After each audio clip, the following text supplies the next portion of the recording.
It's time to express our love to a dying star. I'm Meeka Nomicon, and this is my burning passion.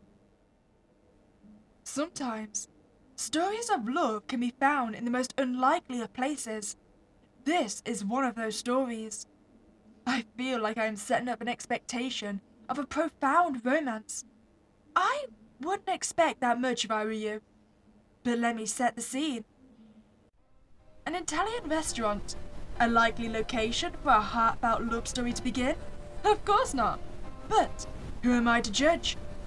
Here we find Craig, passed out cold on one of the tables.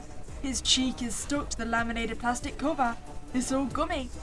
Oh look, he's coming around. What? Where am I? How did I get here? Craig has a tendency to talk to himself. Hey! Wait, my name is Dante. Dante, son of Sparta! Call me that, or don't talk about me at all. Dante has a tendency to talk to himself, but we can excuse that. He has just come to in the Italian restaurant, unsure of where he is or how he got here. These details are unimportant. What matters now is what will he do next. No, that's actually very important. Seriously. How did I get here? I remember running through the forest on all fours, my fur blowing in the wind, my breath heaving in my lungs. The moonlight shining on my... Dante gasps. The moon! He extricates himself from the sticky laminated tabletop and runs over to the window. Oh, hi! Wasn't expecting you to be here. I can't believe he followed me here. My toxic ex-boyfriend.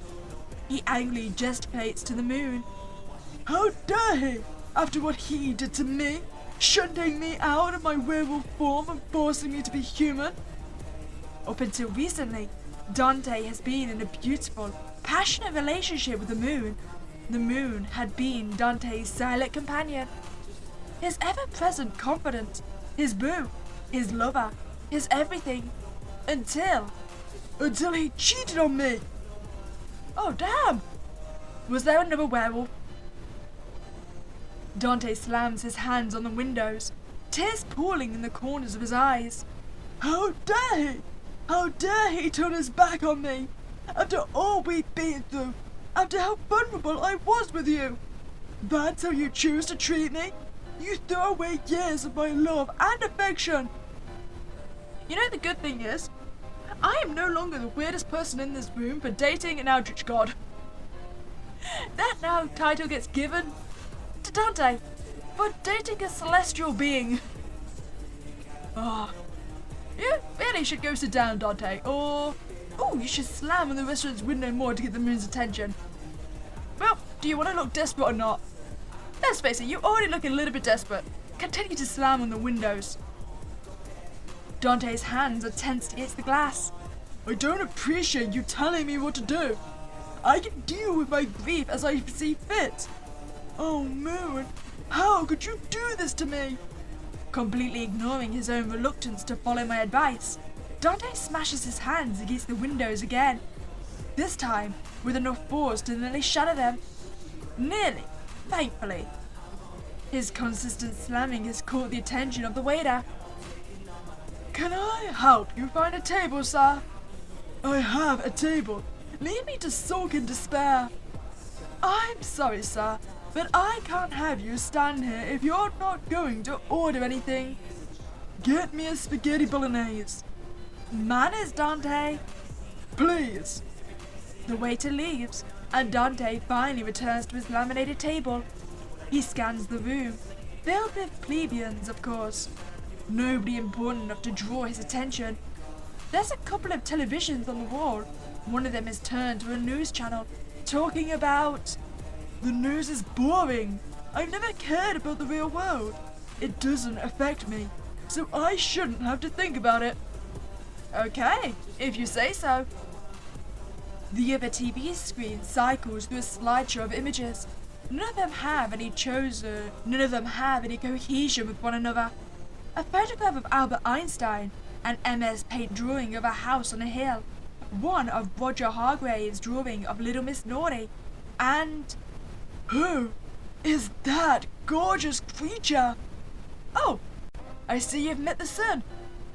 Dante's mouth drops open as he observes the most radiant image he's ever seen. The subject has luscious lips, wide, curious eyes, cherubic cheeks, a beautiful yellow-orange glow. You know, I feel a little bit weird about describing a celestial being as having luscious lips. A brighter glow than even the moon. Aruga! What a hottie! Soon enough, the emoji image of the sun is replaced by a photograph of a child drinking from a water fountain. But Dante could feel his heart pounding, his eyes widening, his neck sweating. He was smitten. The sun is the one for me. I can feel it. I'll do whatever it takes to woo my new love. I want it known that I don't encourage this. I think this is a poor idea. Besides, if you couldn't keep the moon, what makes you think you could pull the sun? He won't want you. Best ignore him and move on, I'd say. No, I refuse. He's the one. I feel it in my intestines and my groin. Jesus Christ. Boy is thirsty.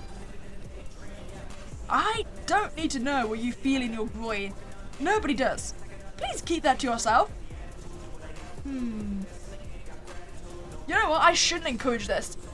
But I'm here for the carnage. You know what? You're right. You did make the moon fall in love with you. I guess. Exactly. I've done it before. I can do it again. I know I can. You can't hear me sigh, but know that I am. Deeply. Your spaghetti bolognese, sir. The waiter places Dante's dinner on the laminated table.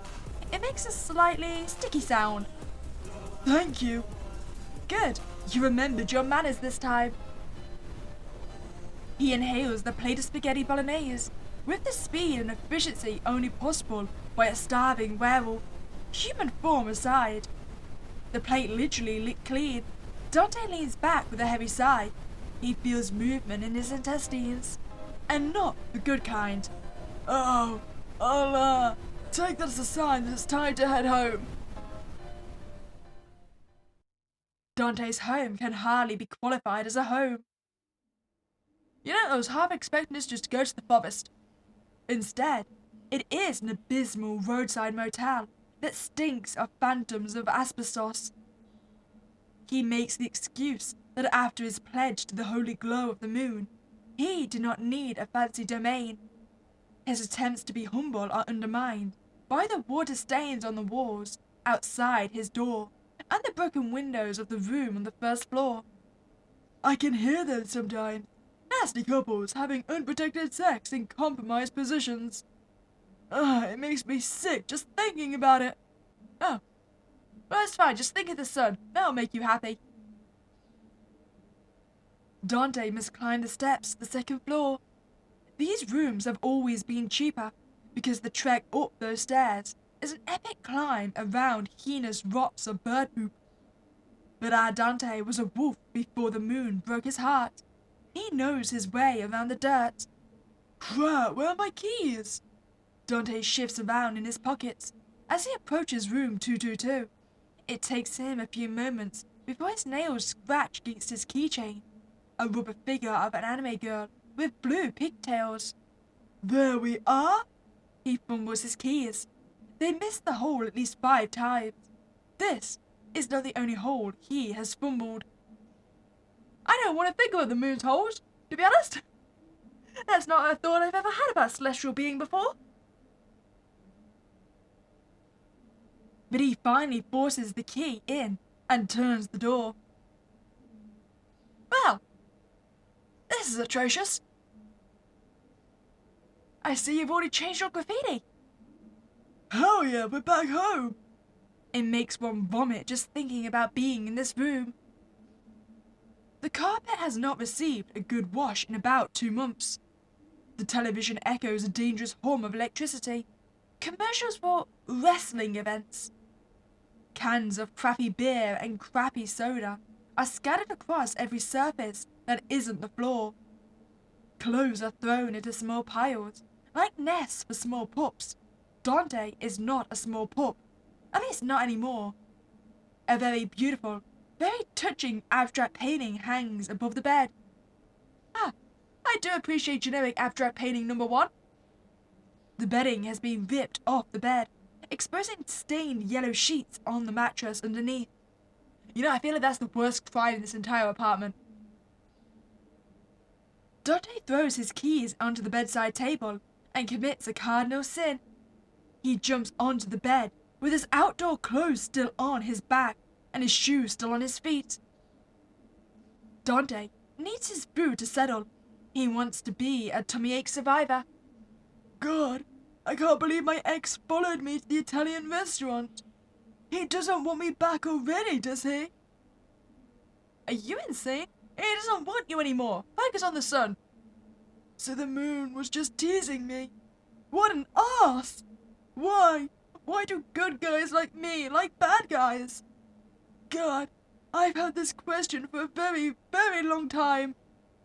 Oh, Dante, it's just because you're kind of dumb.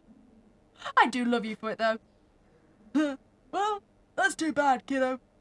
I already have another babe on my radar. Dante is, of course, talking about the sun. The sun in his radiant glory, with those rays that outshine the surrounding stars. The sun, whose messages always come 8 minutes too late. But somehow that's romantic. That's endearing. The sun, with a smile strung by its own flares. God, he's so hot. Now I'm all pent up.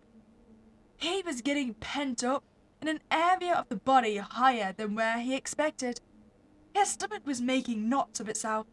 The bolognese was catching up to poor Dante. Crap, I'm going to be sick.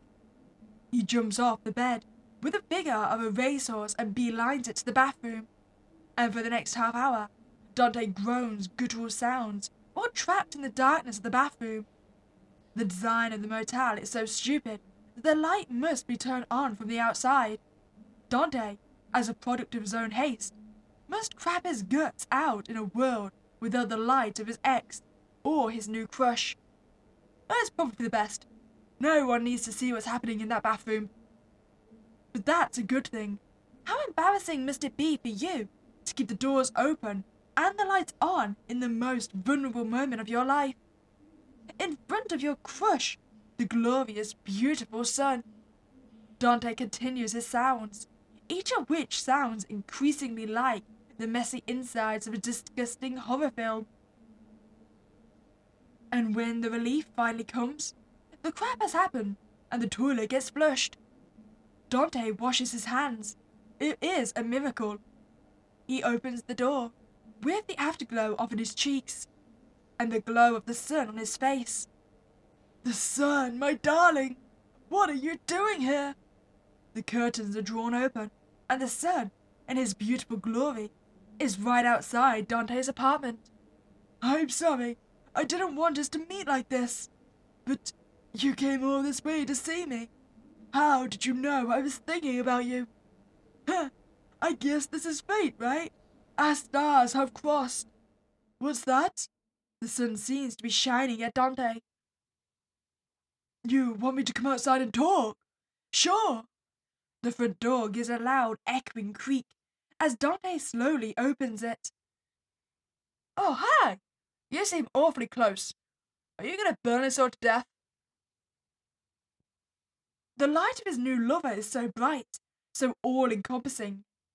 It's nearly blinding. No, it is blinding. My beloved. Dante is ecstatic, positively beside himself with glee. I, however, recognize that the sun is far larger than normal. Oh, so it's not just me then. Dante, I told you to listen to the news earlier. The sun is... Oh, exploding! Well, that's unfortunate. It's exploding! I can feel my passion being returned! I can feel the heat! The ecstasy! Dante is sweating buckets now, even more so than usual, which is unfortunately saying something. But having been covered in fur until recently, one can excuse some hyperhidrosis. What cannot excuse, however, an unwillingness to go inside when your skin is extremely close to being burned clean off. You need to have some semblance of self-preservation, even if you let the wood gather asbestos for 2 months. I tried to tell him so, in a way that he'll understand. I promise you, Dante, the sun doesn't care about you. Nah, that's not going to make him listen to us. I mean, you are quite literally about to die. Dante, I don't know how to tell you this, but you're quite literally about to die. You are just about to be burned completely, along with the rest of the world. You have to get inside and save yourself. Our love is worth the pain. If we make it through this, we'll be so much stronger. It's all going to be worth it, you'll see. You know what, I think he's a lost cause. Let him burn. Come to me, my love. Come take me in your embrace. I think it's time for me to see myself out. There's nothing more I can do here. Some people can't see what's right in front of them, even when it's burning their retinas. Poor Dante. Remembering how I said not to expect a profound romance? Yeah, I think you'll agree I was right. So, Suckers for Love is looking a lot less strange now, right? I mean, at least those gods knew of my existence. Unlike the sun, I don't think they ever knew my name. If you enjoyed your time here, I'd really appreciate you can like this video and subscribe to this channel. But other than that, it's Spooky Day and I'll catch you next time, guys.